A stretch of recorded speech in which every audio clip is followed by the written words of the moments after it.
काय डोका बिघडतोय, सॉफ्ट व जाळीदार होत नाही. ट्रिक बघूयात. 1 वाटी पाणी, साखर, लिंबू सत्व, मीठ, तेल मिक्स करू.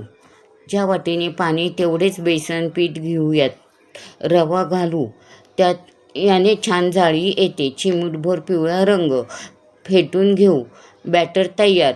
कढईत पाणी गरम करण्यासाठी ठेवू. बॅटरमध्ये अर्धा चमचा खाण्याचा सोडा घालू. त्यावर चमच्याने पाणी घालून फेटून घेऊ. तेल लावलेल्या भांड्यात बॅटर ओतून घेऊ. टॅप करून कढईत भांडं ठेवून देऊ.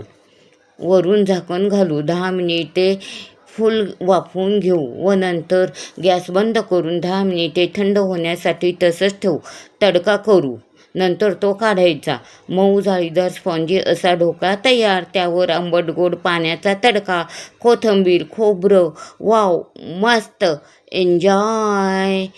Like, share and subscribe.